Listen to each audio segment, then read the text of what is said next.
ሰላም ጤና ይስጥልን ተመልካቾቻችን፣ አርትስ ቢዝነስ ካፌ ፕሮግራማችን ነው ተጀምሯል። በዛሬው የአርትስ ቢዝነስ ካፌ ፕሮግራማችን በዋናነት የሸማቾች መብት ምንድነው፣ በተለይም በተደጋጋሚ በሀገራችን ሲነገር የነጋዴው መብት፣ ነጋዴው በገበያው ላይ ያለው መብት ምንድነው እየተባለ በሰፊው ሲነገር ሰምተናል። በተለይም ደግሞ ገበያውን ከመምራት አንፃር ገበያውን የሚመራው ነጋዴው ነው እየተባለ በተደጋጋሚ ይነገራል። ከዚሁ ጋር ተያይዞ ግን ማህበረሰቡ ወይም ደግሞ ሸማች የሚባለው አካል መብቱ ምንድነው የሚለውን ልናነሳ ወደድን። ይህንን ምክንያት በማድረግ አቶ ቁምላቸው አበበ የሸማቾች መብት ተቆርቋሪ ድርጅት መስራችና ዋና ስራ አስኪያጅ ናቸው። እሳቸው ከኛ ጋር ቆይታ ያደርጋሉ። በተለይም ደግሞ ከሸማቾች መብት ጋር ተያይዞ እየሰሩት ያለው ስራ አለ። ከዚሁ ጋር ተያይዞ ደግሞ በሀገራችን ያለው የሸማቾች መብት ምንድነው የሚለውን ወደ እናንተ ልናቀርብ ነው። አቶ ቁምላቸው የአርትስ ቢዝነስ ካፌ እንግዳ ስለሆኑ ከልብ አመሰግናለሁ። እኔም አመሰግናለሁ። አርቲስ ቴሌቪዥንም እንግዳ አድርገው ስለጋበዘኝ የሸማቾች ጉዳይ የእኛም ጉዳይ ነው ብሎ መልእክታችንን ለማድረስ ስለጋበዘኝ በኢትዮጵያ የሸማቾች መብት ተቆርቋሪ ድርጅት ስምና በራሴ ስም ማመስገን እፈልጋለሁ። መልካም። ይህንን ካልን በተለይም ደግሞ በተደጋጋሚ ሲነገር የምንሰማው ስለ ነጋዴው፣ በተለይም ደግሞ ነጋዴው ገበያውን ሲመራው ብዙ ነገሮችን ሰምተናል። ወደ ሸማቾች መለስ ብለን ግን የሸማቾች መብት ወይም ደግሞ የሸማች መብት ሲባል እስከምን ድረስ ነው የሚለውን በማንሳት እንጀምር። መልካም፣ አመሰግናለሁ በድጋሚ። ከዛ በፊት ከፈቀድክልኝ የኢትዮጵያ ሸማቾች መብት ተቆርቋሪ ድርጅት ግንቦት 2 2013 ዓ.ም ነው የተቋቋመው።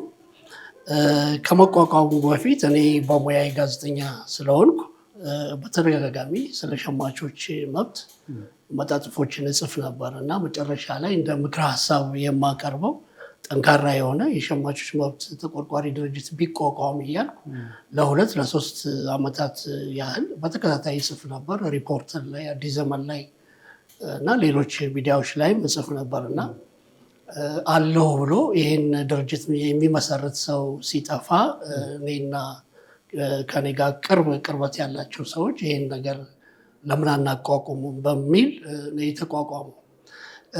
ሌላው ከዚህ ጋር አብሮ እንደው የበለጠ ግልጽ ለማድረግ እኔ ቤት ታምሜ ቤት ውዬ ነበር። የዛን ጊዜ ቤት ነበር መሆነው እና በየቀኑ የገበያው ሁኔታ ሲያማርራቸው ሰማለሁ። ከባለቤቴ ጀምሮ ቡና ሊጠጡ የሚመጡ ሊጠይቁ የሚመጡ ትላንት በዚህ ያህል ዋጋ ገዝተ ነው፣ ዛሬ እንደዚህ ጨመረ፣ ጠዋት እንደዚህ ገዝተ ነው፣ አሁን እንደዚህ ጨመረ የሚል ነገር ሁሌ ሮሮ ሰማለሁ እና ለመጻፍም ያነሳሳኝ መጨረሻ ላይ ቅድም ያልኩህን ምክረ ሀሳብ የሸማች መብት ተቆርቋሪ ድርጅት መቋቋም አለበት የሚለውን ሀሳብ ያነሳሳኝ አንዱ ምክንያት ከራሴ ገጠመኝ ነው። ዕለት ዕለት ከማየው ነገር በየሰዓቱ በየቀኑ ባልተለመደ ሁኔታ ዋጋ ይጨምራል። ሲጨምር ደግሞ ባልተለመደ ሁኔታ ነው የሚጨምረው። ወይ እጥፍ ይጨምራል ወይ ግማሽ ያህል ይጨምራል እና ይሄ ነገር ምንድን ነው መፍትሄው ከሚል ነው የተነሳ ነው። ከዛ በኋላ ምንድን ነው ይህን ማህበር ካቋቋምን በኋላ የግንዛቤ ማስጨበጥ ስራ ነው መስራት የጀመርነው። እንግዲህ ሸማች ሲባል ማንኛውን ምርት ወይንም አገልግሎት ለማምረት ወይንም ነግዶ ለማትረፍ ሳይሆን ለፍጆታ የሚገበይ ሁሉ ሸማች ነው። ስለዚህ እንግዲህ አንዳንድ ኦፊሴላዊ ያልሆኑ መረጃዎች እንደሚያሳዩት የኢትዮጵያ ሕዝብ ብዛት ከ130 ሚሊዮን በላይ ተሻግሯል ይባላል። እንግዲህ 130 ሚሊዮን ሸማች አለ ማለት ነው። ይህን ስንል ከዚህ ውስጥ የመግዛት አቅም ያለው እንደው ቤተሰብ ለ5 እንኳን አካፍለን የመግዛት አቅም ያለውን ብንወስድ ቢያንስ ከ30 ሚሊዮን በላይ ሸማች አለ። ገንዘብ አውጥቶ ዕለት ተዕለት ሸቀጦችን የሚገበይ አገልግሎቶችን የሚሸምት ሸማች አለ። የንግዱን ማህበረሰብ ስንወስድ ግን ከዚህ ቁጥሩ እጅግ ያነሰ ነው። እጅግ ያነሰ በመቶ ሺዎች ወይም ምናልባት በሚሊዮን ሊቆጠር ይችላል። በጥቂት ሚሊዮኖች የንግዱ ማህበረሰብ ግን ገበያውን እየመራው እየተቆጣጠረው ያለው የንግዱ ማህበረሰብ ነው። እንዴት ነው የሚቆጣጠረው ሲባል እንደሚባለው በነፃ ገበያ ማለት በፍላጎትና በአቅርቦት መካከል ያለውን ነገር ሚዛናዊ አድርጎ በማስጠበቅ ሳይሆን ህገወጥ በሆነ መንገድ ነው የሚቆጣጠረው። አንደኛው የሚቆጣጠርበት መንገድ ምርት ይደብቃል፣ ሆርድ ያደርጋል። ምርት ይደብቅና ዋጋ እንዲጨምር ያደርጋል። ልክ ዋጋ ሲጨምር ወደ ገበያ ያወጣዋል። ሌላው ባድማ ይወስናል። ተነጋግሮ አሁን ዘይት የሚያስመጡ ኩባንያዎች እንደ ምሳሌ ነው። የተወሰኑ ኩባንያዎች ካሉ ይነጋገራሉ። ተነጋግረው ዋጋውን በዚህ ያህል ዋጋ እንሽጥ። ሌላ ምርት ቢኖር ሌላ አገልግሎትም የሚሸጥ አገልግሎት ቢኖር የሕክምና አገልግሎት፣ የባንክ አገልግሎት፣ ሌላም አገልግሎት ቢኖር ይሄን ስልህ እነዚህ ተቋማት ይሄን ያደርጋሉ ማለት አይደለም፣ ግን ተነጋግረው ዋጋ ይወስናሉ እና በዚህ የተነሳ ሸማቹ ያልተገባ ጥቅም ይወሰድበታል። ሁሌ ሸማቹ ተጎጂ ይሆናል። ሌላው ዋጋ እንደፈለጉ ነው የሚጨምሩት። ለምሳሌ እኛ ሀገር ያልተለመደ ነገር ከሌላው የአፍሪካም የዓለም ሀገር የተለየ የሚያደርገው እጥፍና እጥፍ ስንጥቅ ካላተረፈ የነገደ አይመስለው። የትርፍ ህዳግ ፕሮፊት ማርጂን የሚባል ነገር እኛ ሀገር አይታወቅም። ቅድም እንዳነሳኸው ከመርካቶ ያመጣውን ዕቃ ፒያሳ ሲሸጥ ወይ እጥፍ ወይ 2 እጥፍ ወይ 3 እጥፍ አትርፎ ነው የሚሸጠው። እና ይሄ ምንድነው የግብይት ስርዓታችን ምን ያህል የተበላሸ እንደሆነ ያሳያል። ስለዚህ እኛ ምንድነው የምናደርገው? ሸማቹ መብቱን እንዲያስከብር ነው። መብቱን የሚያስከብረው የመጀመሪያው አዋጅ አለ። በንግድ ውድድር የሸማች ጥበቃ አዋጅ ቁጥር 813/2006 መሰረት የተዘረዘሩ መብቶች አሉ። የመጀመሪያው መብቱ ስለሚገዛው እንደ ዋና ዋናዎችን እናንሳቸው ብዬ ነው እንጂ ብዙ ናቸው የተዘረዘሩት። ስለሚገዛው ዕቃ ወይም አገልግሎትና ጥራትና አይነት በቂና ትክክለኛ መረጃ ወይንም መግለጫ የማግኘት መብት አለው ይላል። ግን እኛ ሀገር እንደዛ እየሆነ አይደለም። ከተወሰኑ የታሸጉ ምርቶች ውጭ ሌብሉ ላይ መግለጫቸው ላይ በትክክል አይጻፉም። የመጠቀሚያ ጊዜያቸው የሚያልፍ ከሆነ የተመረቱበት ጊዜ በትክክል አይታይም። አንዳንዴ ሆን ተብለው እንዲደበዝዙ እንዲጠፉ ይደረግና የመጠቀሚያ ጊዜያቸው አልፎም ይሸጣሉ። እና በዚህ ጊዜ ሸማቹ አንደኛ ኢኮኖሚያዊ ጉዳት ይደርስበታል፣ ሁለተኛ ደግሞ የጤና ጉዳትም ይደርስበታል። እና ሸማቹ ግብይት ከመፈጸሙ በፊት መረጃዎችን በደንብ የማየት መብት አለው። የንግዱ ማህበረሰብ ደግሞ ይሄን መረጃ በግልጽ በሚታይ አኳኋን የመግለጽ ግዴታ አለበት። ሌላው እቃዎችን ወይም አገልግሎቶችን አማርጦ የመግዛት። ይህ ሀገር ሱቅ ሂደህ ስትጠይቅ ከፈለክ ግዛ ካልፈለክ ውጣ ነው የምትባለው። ማለት ይሰለችዋል። በቃ እንደው ገዢ ሆነ ሂደህ እንኳን አንድ እቃ ስታማርጥ ጊዜ ስትወስድ የተለያዩ እቃዎችን ስታነሳ ስታስቀምጥ መብትህ እንደሆነ በእነሱ መልካም ፈቃድ የምታደርገው ነው የሚመስላቸው እና አንዳንዶቹ በቃ ከፊታቸው ታነባለህ ሲሰላችሁ፣ አንዳንዶቹ ደግሞ መልስም አይሰጡም ስታናገራቸው። እና የሸማቹ እቃዎችን ወይም አገልግሎቶችን አማርጦ የመግዛት መብት አለ። አሁን የባንክ አገልግሎትን ብንወስድ የባንክ አገልግሎትን የትምህርት አገልግሎትን ብንወስድ እነዚህን አገልግሎቶች አማርጦ አወዳድሮ የመግዛት መብት አለው። ግን የቴሌኮም አገልግሎት እነዚህን ሁሉ መብት አለው። ግን ያ ደግሞ በመንግስት በኩል እነዚህ አማራጮች የሉም። ለምሳሌ የተወሰኑ አገልግሎቶችን ከኢትዮጵያ ንግድ ባንክ ብቻ እንድታገኝ፣ የተወሰኑ አገልግሎቶችን ከቴሌብር ብቻ እንድታገኝ፣ ይሄ ከሸማቹ መብት ጋር የሚጻረር ነው። ሸማቹ የትም የመረጠው ቦታ ላይ አገልግሎቱን የማግኘት መብት አለው። ሌላው የእቃዎችን ወይም አገልግሎቶችን ጥራት ወይም አማራጭነት በማየቱ ወይም የዋጋ ድርድር በማድረጉ ምክንያት እንዲገዛ ያለመገደድ መብት አለው። አንዳንድ ጊዜ አሁን ሱቅ ተከራክረህ ጥለህ ስትሄድ ሊዘድቡ ሁሉ ይችላሉ። ግን መብትህ ነው። አንተ ያለመግዛት አይተህ የማያዋጣ መሆኑን ስታውቅ ያን ነገር ያለመገብየት መብት አለ። ግዴታ የለብህም። የጠየቀውን ነገር ሁሉ ያወዳደርከውን ነገር ሁሉ ያየኸውን ነገር ሁሉ የመሸመት ግዴታ የለብህም። መብትህ ነው። በቃ እንደ ሸማች በዚህ አዋጅ በአንቀጽ 14(3) ላይ የተቀመጠ ህግ ነው። ግን አብዛኛው ሸማች ችግሩ ምንድነው? ይህን አዋጅ ዝርዝር አንቀጾቹን አይደለም አዋጁ ስለመኖሩ ግንዛቤ የለውም። ስለዚህ በስፋት ግንዛቤ የማስጨበጥ ስራ መስራት ይጠይቃል።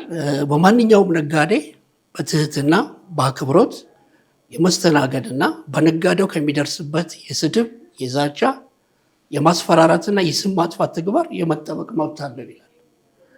ብዙ ናቸው መብቶቹ እና እነዚህን መብቶች እኛ ስንቋቋም ምንድነው የግንዛቤ ማስጨበጥ ስራ መስራት ነው። መጀመሪያ ሸማቹ መብቱን ይወቅ።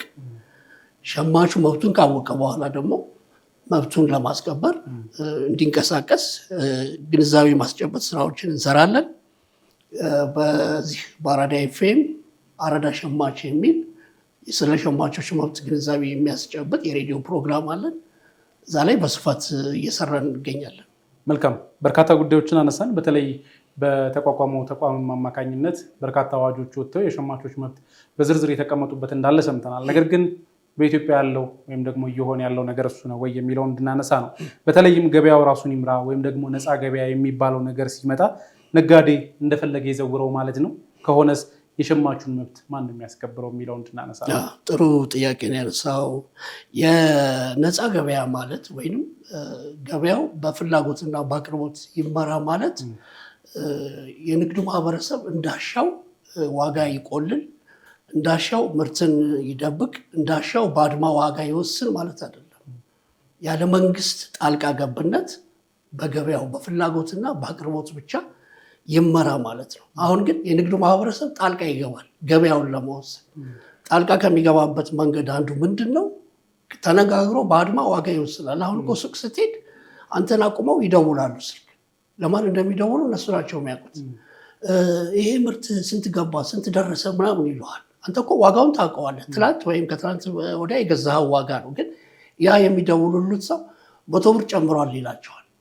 ይሄ በተዘዋዋሪ ዋጋውን በአድማ እየወሰኑ ነው።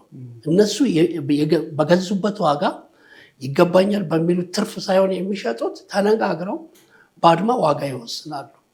ይሄ ነፃ ገበያ አይደለም። ምርትን መደበቅ ነፃ ገበያ አይደለም። አጠቃላይ ባዕድ ነገር ጨምሮ መሸጥ፣ ኪሎ መቀሸብ፣ እነዚህ የነፃ ገበያ መለያዎች አይደለም። ከዚህ በላይ ምንድነው ነፃ ገበያ የሚባል ነገር የለም በዓለም ላይ አይደለም። እኛ ሀገር ላይ አሜሪካም ሄድ እንግሊዝ ሀገርም ሄድ። እንግዲህ እንግሊዝ የአዳም ስሚዝ ዋናው የዚህ ቲዮሪ አቀንቃኝ ሀገር ነች። እንግሊዝ እንኳን ገበያ በነፃ ገበያ ይወሰን የሚል ነገር የላቸው። ገበያውን መንግስት አስፈላጊ ሆኖ ሲያገኘው ፍትሐዊነትን ለማስፈን ሲል የሀገሪቱ ፖለቲካ ኢኮኖሚ እንዳይዛባ ሲል መንግስት ጣልቃ ይገባል። በቅርብ እንኳን የራሽያና የዩክሬን ጦርነት እንደተጀመረ የእንግሊዝ መንግስት ገበያውን የመደጎም የጋዝ ገበያውን በተለይ ለአነስተኛ የንግድ ተቋማት የተለያዩ ድጎማዎችን ያደርጋል እና ነፃ ገበያ የሚባል ነገር የለም። እንግሊዝ ከአውሮፓ ህብረት ስትነጠሉ ገበሬዎች፣ አምራቾች ከፍተኛ የሆነ የገበያ እጦት ሲከሰትባቸው እንዳይከስሩ ገበያውን ይደጉማል። ሌላው አሜሪካ ላለፉት 80 ዓመታት የተከተለችው ፖሊሲ ይሄ የኮንቴንመንት ፖሊሲ ይባላል። የእመቃ ፖሊሲ ትልቁ መሳሪያው ምንድነው? ኢኮኖሚ ነው። አሁን ደግሞ ትራምፕ አብሰው የተጠቀሙበት ነው። ታሪፍ አሁን ከመቶ ምናምን በላይ ሀገራት ላይ ታሪፍ ጥለዋል። ይሄ ከነፃ ገበያ መርህ ጋር ከነፃ ገበያ ፖሊሲ ጋር አይሄድም እና አይደለም በእኛ ሀገር በሌላው ዓለም በየትኛውም ሀገር ነፃ ገበያ የሚባል የለም። ነፃ ገበያ የእኛ ሀገር ነጋዴ ለየት የሚያደርገው እንግዲህ ሁሉንም ነጋዴ ላይወክል ይችላል። ለየት የሚያደርገው ምንድን ነው? መንግስት ክትትልና ቁጥጥር ማድረግ ሲጀምር ነፃ ገበያ እኮ ነው ይላል። ግን ነፃ ገበያ መጀመሪያ ራሱ የንግዱ ማህበረሰብ ሊያከብረው ሊገዛበት ይገባል። እውነት በነፃ ገበያ እምነት ካለው ራሱ ሊያከብረው ይገባል። ግን እሱ የማያከብረውን የነፃ ገበያ መንግስት እንዲያከብርለት ይፈልጋል። አንተና እኔ ሄደን የሆነ ጥያቄ እንደ ይሄ ነገር እቃ ጠይቀን ሲወደድ ይሄ ነገር እንደዚህ በጣም ተወደደ ለምንድን ነው ምናምን ካልኩ ነፃ ገበያ ነው ይላል። የምፈልገውን እቃ በምፈልገው ዋጋ የመሸጥ መብት አለኛል። ግን ይሄ መብት የለውም። ቅድም ባነሳ ነው በንግድ ውድድርና የሸማች ጥበቃ አዋጅ 813/2006 መሰረት እንደዚህ የማለት መብት የለውም። በህግም ያስጠይቀዋል።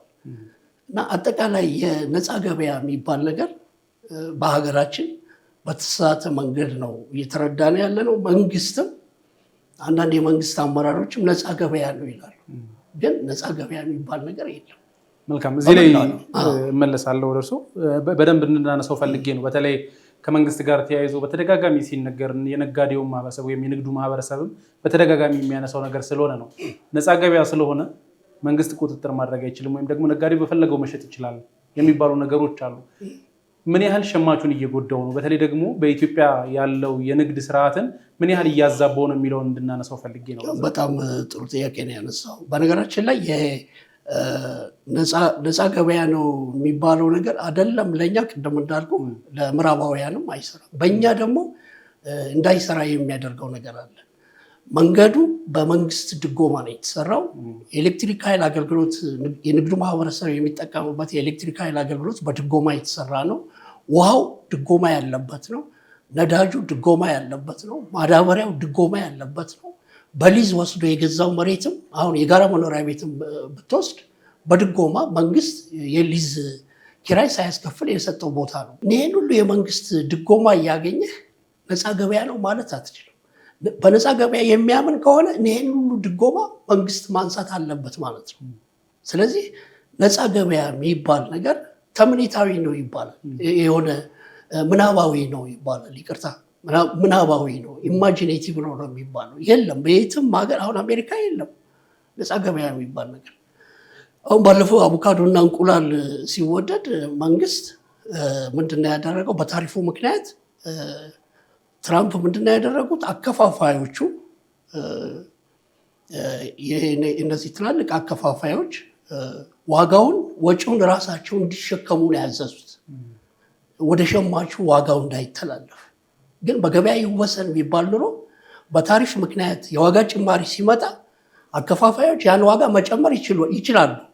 ግን ሸማቹ እንዳይጎዳ አሜሪካ ራሱ ዋጋ እንዳይጨመር የትላልቅ አሁን እነዚህ ታዋቂ ትላልቅ አማዞን ሌሎችንም ቢሆን ትላልቅ አከፋፋዮችን ጫና ያደርጉባቸዋል።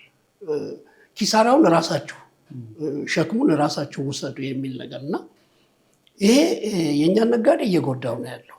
በጣም ነው እየጎዳ ያለው። አሁን አንድ ምርት ለሸማቹ ሲደርስ 58 በመቶ ጨምሮ ነው የሚደርሰው። እንግዲህ 58 አሁን አንድ ብር የተገዛ የሆነ ምርት ወይንም የሆነ አገልግሎት ሸማቹ ጋር ሲደርስ እንደውም ይሄ በጣም ተቃሎ ማለት ነው። 1 ብር ከ58 ነው የሚደርስ ማለት ነው። ይሄ 58 ሳንቲም ኢኮኖሚው የፈጠረው ሳይሆን በግብይት ሰንሰለቱ ከማሳ ጀምሮ ከጉልት ጀምሮ እስከ ላይ ድረስ የተሰገሰገው ህገወጥ ደላላ፣ ምንም እሴት የማይጨምረው ደላላ የፈጠረው ተጨማሪ ዋጋ ነው እና እየተጎዳ ያለው ሸማቹ ብቻ አይደለም፣ አምራቹ ነው። እዚህ ሀገር ላይ ባለ የግብይት ሂደት እየተጠቀመ ያለው በመሀል ያለው ደላላ፣ በመሀል ያለው ይሄ ፈርቅ የሚይዝ ኮሚሽን የሚቀበል እና የንግዱ ማህበረሰብ ሁሉም ስነ ምግባራቸውን ጠብቀው የሚነግዱ ይኖራሉ። ግን በአንድ ጀንበር ከብሮ ለማድር የሚፈልጉ የንግዱ ማህበረሰብ አባላት ናቸው እየተጠቀሙ ያሉት እና የእኛን ሀገር ለየት የሚያደርገው ለሸማቹም አይሆንም፣ ለአምራቹም አይሆንም፣ ለሀገርም አይሆንም። ምክንያቱም ሸማች የአንድ ሀገር ኢኮኖሚ የጀርባ አጥንት ነው።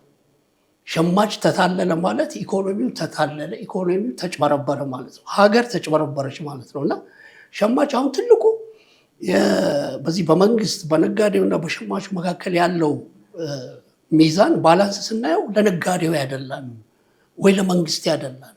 ሁልጊዜ ሸማቹ ተበዳይ ተገፊ የሆነ ነው ያለው እና ይህን ለማስተካከል ተከታታይነት ያለው ስልጠና፣ ግንዛቤ ማስጨበጥ ስራ መሰራት አለበት። ሌላው ደግሞ የሸማቹን መብት የሚያስከብር ራሱን የቻለ ተቋም ሊኖር ይገባል። ከዚህ በፊት የንግድ ውድድርና የሸማች ጥበቃ ባለስልጣን የሚባል ነበር። ያ ታጥፎ ዛሬ የት ነው ያለው? ንግድና ቀጠናዊ ትስስር ሚኒስቴር ከሀገር ውስጥ ንግድ ጋር ተዳብሎ ነው ያለው። ይሄ መሆን የለበትም። ልክ የኮሚኒኬሽን ባለስልጣንን ከኢትዮ ቴሌኮም ጋር እንደ አንድ ላይ እንደማድረግ ማለት ነው። ወይም የኮንስትራክሽን ስራዎች ባለስልጣንን ከውሃና ኢነርጂ ጋር እንደማድረግ ነው። ምክንያቱም የጥቅም ኮንፍሊክት ኦፍ ኢንተረስት አለው። የአገልግሎት እኮ የሸማቹን የአገልግሎት መብት ለመከታተል የመንግስት ተቋማትንም ታያለህ።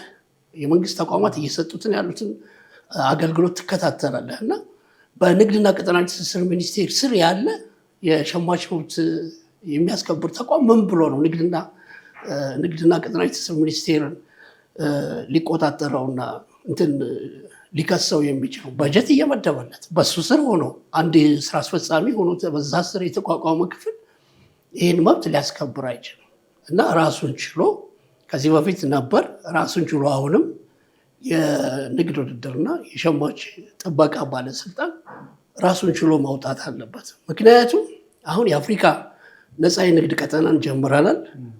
ከመጋቢት በኋላ የዓለምን ንግድ ድርጅት አባል እንሆናለን። ስለዚህ ሸማቹ ምንም መብቱን የሚያስከብርለት የመንግስት ተቋም ሳይኖር ወደ ትግበራ እየገባን ነው። እንግዲህ አሁንም እንደው በሀገራችን ባለው ነባራዊ ሁኔታ እንደሚፈለገው የውጭ ካፒታል ወደ ሀገራችን እየፈሰሰ ባይሆኑም ጅምላ አከፋፋዮች፣ ችርቻሮ ሻጮች፣ የውጭ ዜጎች እየገቡ ባይሆኑም መብቱ ባልተረጋገጠበት የሸማቹን መብት የሚያስከብር ተቋም በሌለበት የዓለም ንግድ ድርጅት አባል ስንሆን የአፍሪካ ነፃ የንግድ ቀጠና ትግበራው ተጀምሯል። የመጀመሪያው ግብይት ባለፈው ተካሂዷል። ሸማቹን የበለጠ ተጎጂ እያደረገው ነው የሚሄደው። መልካም።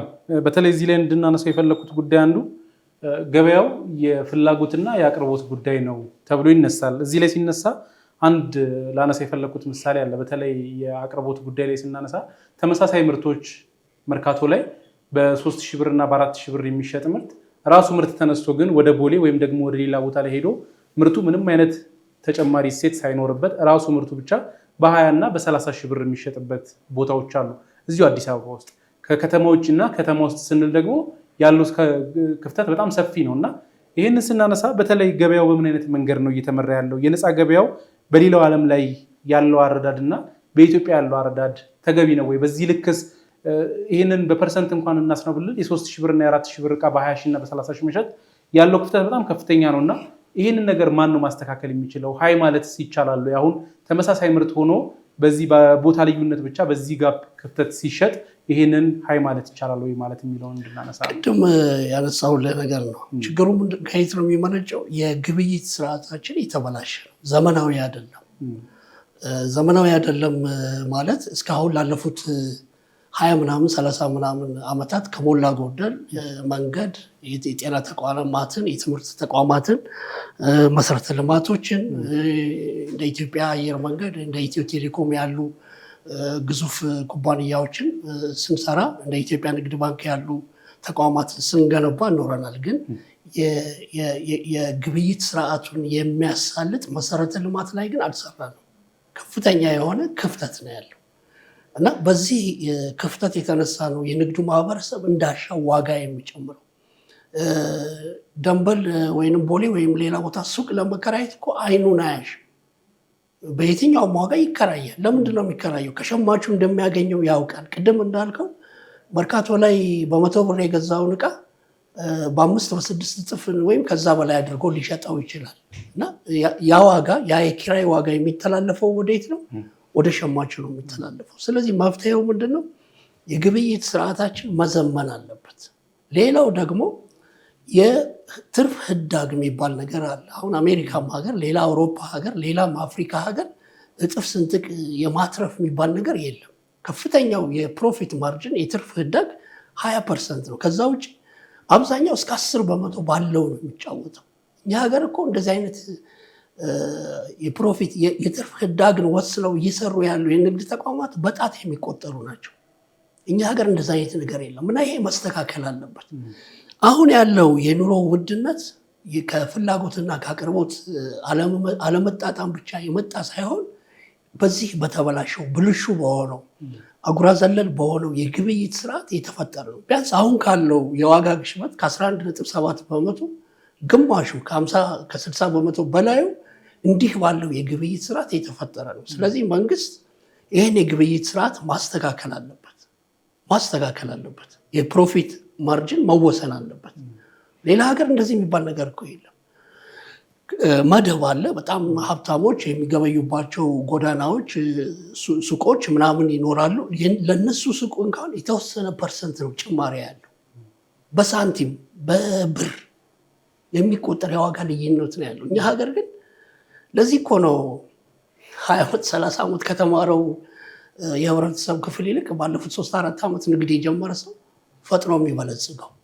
የግብይት ስርዓታችን ኢኮኖሚያችን ትልቅ ስብራት ያለበት ነው። ይሄ መስተካከል አለበት። የሚስተካከለው ደግሞ የንግድና ቀጠናዊ ትስስር ሚኒስቴር ብቻ ሳይሆን ወይም የኢትዮጵያ ሸማቾች መብት ተቆርቋሪ ድርጅት ወይም ሌላ የሸማቾች መብት ተቆርቋሪ ድርጅት ስለ ጮኸ ሳይሆን ሌሎች ተቋማትም ይሄን ችግር ሜንስትሪም አድርገው ዋና ጉዳያቸው አድርገው ሲሰሩበት ለአንድ ተቋም ወይም ለአንድ መንግስታዊ ላልሆነ ድርጅት የሚተው ጉዳይ አይደለም። አንደኛ ትልቅ ኢኮኖሚያዊ ቀውስም ያመጣል። በዚህ የተነሳ አንተ እና እኔ ሌላው የመንግስት ወይም ሌላ ደመወዝተኛ ሀብት ማፍራት አይችልም።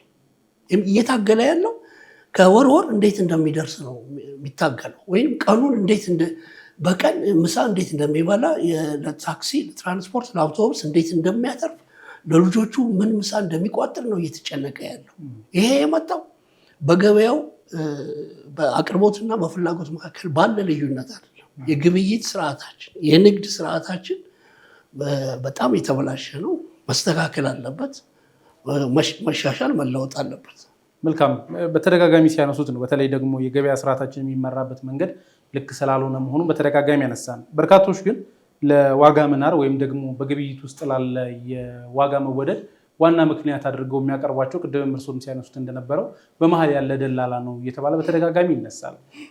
አንደኛ እንድናነሳ የፈለኩት ነገር በእርግጥ ኢኮኖሚው ዋጋው ለመወደድ በመሀል ያለው የደላላ ብቻ ትልቅ አስተዋጽኦ አለው ወይስ መንግስት በራሱ እንደዚህ አይነት ነገሮች ላይ እጁን አስገብቶ ወይም ደግሞ እርምጃ መውሰድ አለመቻሉ? በተደጋጋሚ እንደውም ከቅርብ ጊዜ ጀምሮ መንግስት ሲያነሳው እንሰማለን።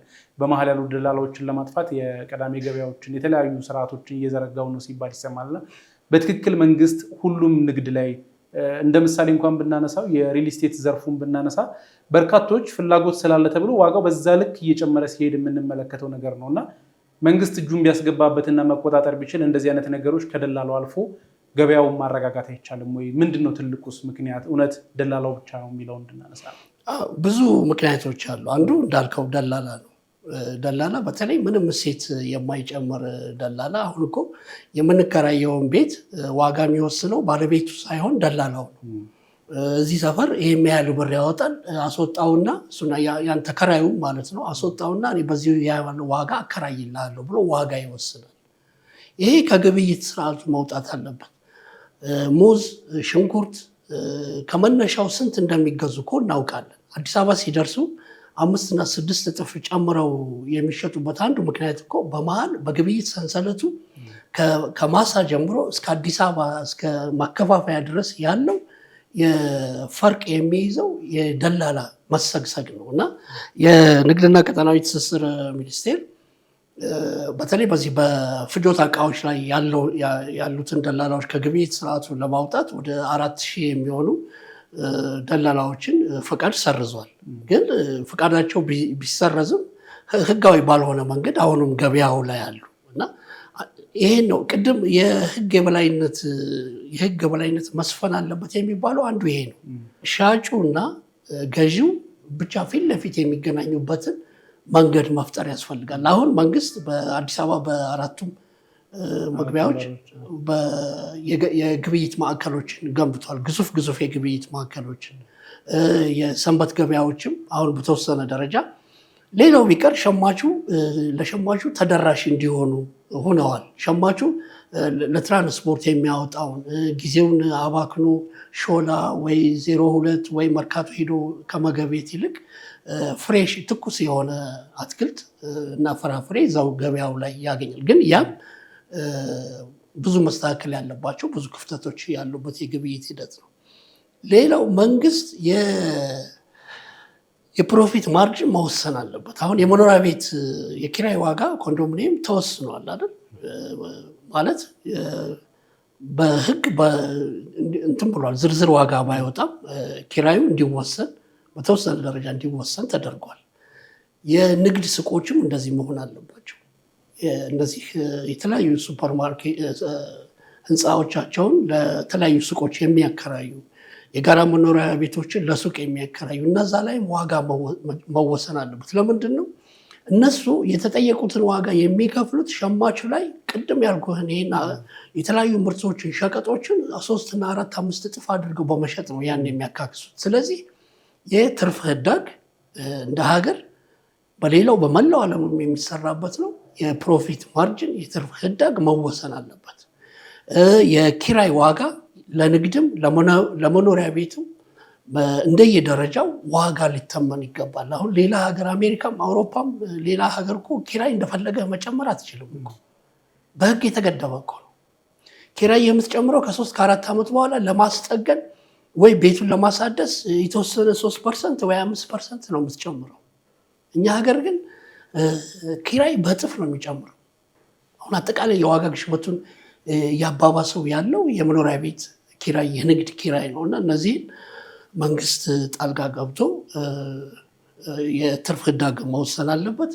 በግብይት ስርዓት ውስጥ ያልተገባ ቅድም ያልኳቸው ምርትን ሲደብቁ በአድማ ዋጋ ሲወስኑ የተገኙትን አስተማሪ የሆነ ቅጣት ሊጥልባቸው ይገባል። ብዙ ስራ ይጠይቃል በዚህ ዘርፍ። መልካም። በተለይ እንዳነሳ ነው በተለይ የደላሎች በመሃል መኖርና ነጋዴው ማህበረሰብ በኪራይ በተለያዩ ምክንያቶች የሚጨምርበትን ዋጋዎች በሸማቾች ላይ ማካካሱ ለዋጋው መናር እንደ ትልቅ ምክንያቶች ይነሳሉ። ከዛው ጋር ተያይዞ ግን በተለይ ለዋጋው አለመረጋጋት ለገበያው አለመረጋጋት የጸጥታ ችግር እንደ አንድ ምክንያት ይነሳልና በሸማቹ ላይ ምን አይነት ተጽዕኖዎችን አድርሷል ማለት እንችላለን? አሁን ይሄ ትልቅ ነገር ነው። ኢኮኖሚ በባህሪው ድንቁጥ ነው አይደለም። ጦርነትን የሚያክል ነገር ግጭትን የሚያክል ነገር ይቅርና የአንድ ሀገር መሪ ታመመ ሲባል ወይንም ፖለቲካዊ አለመረጋጋት ኢንሴንስ ጦርነት የሌለበት አሁን የጃፓንን ብታይ በየአመት ሳይሞላ ጠቅላይ ሚኒስትሮች ይቀያየራሉ። ፈረንሳይ፣ ጣሊያን እንዲህ አይነት ነገር አለ። እነዚህ ነገሮች እንኳን ሲቪል የሆነ አለመረጋጋት እንኳን ሲኖር ገበያ ይደነግጣል በባህሪው። ስለዚህ አሁን ለተከሰተው ለንግዱ ማህበረሰብም እንደ ሰበብ የሚነሳው በጣም በውድ ነው የመጣው። መንገድ ተዘግቶብን በጦርነቱ ምክንያት በግጭቱ ምክንያት ጭነት ስለጨመረብን ነው። ሸቀጥ ምርት እንደ ድሮ በተሳለጠ መንገድ ስለማይደርስ ነው የሚል ምክንያት ያቀርባል። ስለዚህ አጠቃላይ ለሀገራችን ለኢኮኖሚ አሁን የተጀመረው የማክሮ ኢኮኖሚ ማሻሻያ እኔ በእኛ ግምገማ በሚፈለገው መንገድ ያልሄደው አንዱ በሀገራችን ባለው ግጭት ባለው ጦርነት የተነሳ ነው እና ይህን ነገር መፍታት ማቅረፍ ያስፈልጋል እና መፍትሄ መፈለግ ያሻል። ካለዛ ትልቅ አሁን ትላልቅ ሜጋ ፕሮጀክቶችን አስበናል፣ ግን ሰላም ከሌለ መረጋጋት ከሌለ ይሄ ነው የሚባል ትርጉም አይኖራቸውም እና ለሰላም ትኩረት መስጠት ያስፈልጋል። ሸቀጦች፣ ምርቶች በነፃነት ሊዘዋወሩ የሚችሉት በሀገር ሰላም ሲኖር ነው። የሀገር ኢኮኖሚ ሊያድግ የሚችለው በሌላ ነገር አይደለም እኮ በንግድ ነው የሚያድገው። ንግድ ደግሞ ያለ ሰላም ያለ መረጋጋት የሚታሰብ ነገር አይደለም እና ይሄ ትልቅ የመንግስትን ትኩረት ያሻል። ሰላምን ለማምጣት ጥረት ማድረግ ያስፈልጋል። አሁን እኔ የማክሮ ኢኮኖሚ ማሻሻያው እንደ ተግባራዊ እንደሆነ እኔ ጓጉቼ ነበር። እንደነ ጁሚያ ምናምን ትላልቅ አሊባባ፣ አሊ ኤክስፕሬስ ያሉ ትላልቅ የጅምላ የችርቻሮ ሱቆች ሀገራችን ይገቡና ሸማቹ ያልፍለታል ብዬ ተስፋ አድርጌ ነበር። ግን አንድም የመጣ የለም። ለምንድን ነው እንግዲህ 130 ከናይጄሪያ ቀጥሎ ከፍተኛ የህዝብ ቁጥር ያላት ሀገር ነች። 130 ሚሊዮን ህዝብ የአሊባባን እና የአሊ ኤክስፕረስን ወይ የአማዞን ምርት እንኳን ባይገዛ ቢያንስ 10-20 ሚሊዮን ህዝብ የመገቤት አቅም ያለው ሊኖር ይችላል። ግን የመጣ የለም። ሌላ ይሄ ምንም ምክንያት ሊኖረው አይችልም። በሀገራችን ያለው ሁኔታ ተገማች አለመሆን፣ መረጋጋት አለመኖር፣ ሰላም አለመኖር፣ የንግዱ የውጭ ኢንቨስተሮች ደግሞ ተስፋ አድርገው እምነት ጥለው ለመግባት ስለሚቸግራቸው አሁን ይሄ ነው የሚባል የቴሌኮም ለሶስት የቴሌኮም አገልግሎት ሰጪዎች ፈቃድ ለመስጠት ታስቦ ነበር። ያ አልተሳካም። አሊ ኤክስፕረስ ገባ ተብሎ ነበር። ምን ላይ እንደደረሰ አላቅም። ሌሎችም እየመጡ አይደሉም እና አጠቃላይ በሀገር ኢንቨስትመንት ላይ በሀገር ልማት ላይ ትልቅ ተጽዕኗል። ሌላው አሁን መንግስት እየወሰደ ባለው እርምጃ በተወሰነ ደረጃ የተስተካከለ ይመስለኛል። በየከተሞች በየ20 ኪሎ ሜትሩ ርቀት የተዘረጉ ህገወጥ የገመድ ኬላዎች እነዚህ ሸቀጡ በከፍተኛ ሁኔታ እያናሩት ነበር። አሁን መንግስት እየወሰደ ባለው እርምጃ ከፍተኛ መሻሻል ለውጥ ያለ ይመስለኛል። ግን አሁንም ሙሉ በሙሉ ችግሩ እየተቀረፈ አይደለም። መልካም። በርካታ ጉዳዮችን አነሳን። በተለይ የሸማቾች መብት እስከምን ድረስ ነው የሚለውን ጉዳይ አነሳን። የነጋዴው ማህበረሰብ ገበያውን እየመራበት ያለው መንገድ በተለይም ደግሞ የነፃ ገበያውን መንገድ የተረዳበትን መንገድ አነሳን። ይህንን ስናነሳ የኢትዮጵያ የሸማቾች መብት ተቆርቋሪ ድርጅት እርሶም በመስራችነትና በስራ አስኪያጅነት እየመሩት ያሉት ተቋም አለና በኢትዮጵያ ንግድ ውስጥ ምን እያበረከተ ነው ማለት እንችላለን? እኛ እንግዲህ ያለን የተቋቋምንበት ስልጣንም ተግባርም ግንዛቤ ማስጨበጥ ነው። ግንዛቤ የማስጨበጥ ስራ እየሰራን ነው። አሁን ዛሬ እናንተ ይህን እድል ስታመቻቹልን እኔ ከእናንተ በላይ ይህን አጋጣሚ የሚጠብቀው ግንዛቤ ለማስጨበጥ እንደ አንድ መድረክ ስላየሁት ነው። በተለያዩ ሚዲያዎች ጋዜጣዊ መግለጫ እንሰጣለን። በሙያዬም የጋዜጠኝነት ባክግራውንድ ስላለኝ ጽሁፎችን እጽፋለሁ በተከታታይ። ሌላው ደግሞ የራሳችን የሆነ ድምፅ እንዲኖረን በሚል አራዳ ሸማች በሚል በአራዳ ኤፍኤም 95.1 ላይ በሳምንት 2 ቀን የሚሄድ ፕሮግራም አለን። ይህን ከንግድና ቀጠናዊ ትስስር ሚኒስቴር ጋር በመተባበር እየሰራን ነው። ግንዛቤ በማስጨበጥ ስራ እየሰራን ነው። ሌላው የፖሊሲ ሀሳቦችን እያመነጨን ነው። አሁን ቅድም ያልኩ ነገሮች በሙሉ የፖሊሲ ግብዓት ናቸው። የትርፍ ህዳግን በተመለከተ በግብይት ሰንሰለቱ ያለ ህገወጥነትን በተመለከተ ይስተካከል፣ የግብይት ስርዓታችን ይዘመን ስል የፖሊሲ ሀሳብ እያቀረብኩ ነው እና የፖሊሲ ሀሳብ በማመንጨትም ጥረት እያደረግን ነው ያለ ነው። ግን ገና ብዙ ይቀረናል። አንደኛ አንድ የሸማች መብት ተቆርቋሪ ብቻ ሳይሆን በርካታ የሸማቾች መብት ተቆርቋሪ ድርጅት ሊኖር ይገባል በተለያዩ ዘርፎች። ለምሳሌ የአትክልት ሸማቾች ተቆርቋሪ፣ የስጋ ተጠቃሚ የስጋ ሸማቾች፣ የሌሎች የተለያዩ ሸቀጦች፣ የትምህርት አገልግሎት ሸማቾች፣ የባንክ አገልግሎት ሸማቾች፣ የሕክምና አገልግሎት ሸማቾች መብት ተቆርቋሪ እየተባለ በርካታ የሸማቾች መብት ተቆርቋሪ ድርጅቶች ሊቋቋሙ ይገባል። ስለ ሸማቹ ግንዛቤ የማስጨበጥ ስራ መስራት ይጠበቅባቸዋል። እኛ በአቅማችን የቻልነውን እያደረግን ያለ ነው። መልካም። በመግቢያችን ላይ ያነሱትን ነገር ላንሳና ወደ ማጠቃለያው እንሄዳለን። በመግቢያችን ላይ ሲሉ በተለይ በኢትዮጵያ ውስጥ ነጋዴው በመቶ ሺዎች ግፋ ቢልም በሚሊየን የሚቆጠር ነጋዴ ቢኖረን ነው ህጋዊ ንግድ ፍቃድ ያለው ነጋዴ ያለው። በሸማች ደረጃ ስናነሳ ካለው የኢትዮጵያ ህዝብ እንደው ከ130 ሚሊዮን መግዛት የሚችለውና አቅም ያለው ተብሎ እንኳን 30 ሚሊዮን ቢባል ከነጋዴው በምን ያህል እጥፍ እንደሆነ ይታወቃልና ይህ ሸማች ገበያውን እንዲመራ ወይም ደግሞ ገበያው በሸማቹ እንዲመራ ምን መደረግ አለበት? መምራት ይቻላል የሚለውን እናንሳና እናጠቃልላለን። መምራት ይቻላል። አሁን ሌላ ሀገር እኮ ሸማቹ ነው ገበያውን የሚመራው ማለት 10 ሳንቲም አይደለም እንደኛ አይነት ጭማሪ አይደለም። 10 ሳንቲም 1 ብር ተጨመረች ተብሎ ሚዲያው ነው እንዳለ የሚጫጫው። እኛ ሀገር ግን ዜና አይደለም። አሁን የኑሮ ውድነት እንኳን የሚገባውን ያህል የሚዲያ ሽፋን እያገኘ አይደለም። በሸማቹ ላይ የሚደርሰው በደል የሚፈለገውን ያህል የሚዲያ ሽፋን እያገኘ አይደለም። እኛም የራሳችን ሚዲያ ማቋቋም አለብን ብለን የመጣ ነው እኮ። ሚዲያው እኛን ሲፈልግ እንጂ እኛ ስንፈልገው ሚዲያውን አናገኘውም። ስለዚህ የመጀመሪያው ግንዛቤ የማስጨበጥ ስራ በስፋት መስራት ያስፈልጋል። ግንዛቤ የማስጨበጥ ስራ ስንሰራ የሸማቹን ኢምፓወር እናደርገዋለን፣ እናበቃዋለን። ከዛ መብቱን ለማስከበር ይተጋል። መብቱን ለማስከበር ሲነሳ ደግሞ ከንግዱ ማህበረሰብ ጋር ያለው ሚዛናዊ ያልሆነ ግንኙነት ወይ ከመንግስት ጋር ያለው ሚዛናዊ ያልሆነ ግንኙነት በሂደት እየተስተካከለ ሚዛናዊ የሆነ ይሄዳል የሚል ተስፋ አለን እና ትልቁ ነገር የግንዛቤ የማስጨበጥ ስራ መስራት ነው። ሸማቹ ደግሞ ስለ መብቱ መቆርቆር መቻል አለበት። አሁን አንድ ታክሲ ውስጥ ገብተን እኮ 1 ብር ወይም የሆነ ሳንቲም ሲጨምሩበት ለምንድን ነው ታሪፉ እንደዚህ ነው ስትል አቦ እኛ እንሄድበት እንቸኩላለን፣ ከሌለ ከጎደለ እኛ እንሙላለህ ይለዋል እኮ። እና ሸማቹ መጀመሪያ የራሱን መብትም ለማስከበር መነሳት አለበት። ከላይ ዝም ብሎ ከሰማይ እንደመና የሚወርድ ነገር የለም።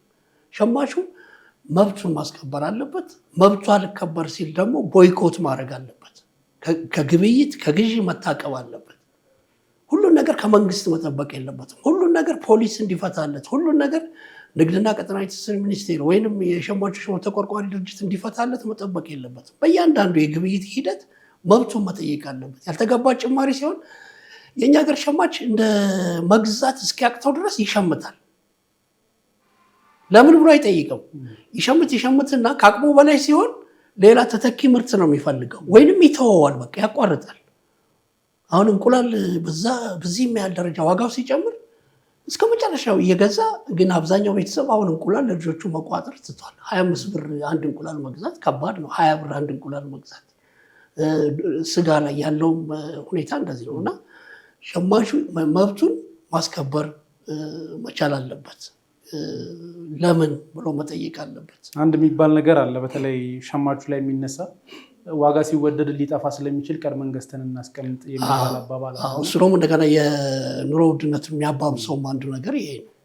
ትልቁ የኢኮኖሚው ላይ በተለይ ደግሞ የንግዱ ላይ ያለው ተጽዕኖ ያለው እሱ ይመስለኛል። እሱ ነው። ተመልካቾቻችን የሸማቾች መብት ጉዳይን አነሳን። የአቶ ቁምላቸው አበበ የሸማቾች መብት ተቆርቋሪ ድርጅት መስራችና ዋና ስራ አስኪያጅ ናቸው። በተለይም ደግሞ የንግዱ ስርዓት እየተመራበት ያለው መንገድ፣ ነጋዴው የነፃ ገበያን የተረዳበት መንገድ እና ኢትዮጵያ ውስጥ እየተተገበረ ያለበት መንገድ በምን አይነት መንገድ ነው የሚለውን ሰፋ ያለ ጉዳይ አንስተን ተወያየን።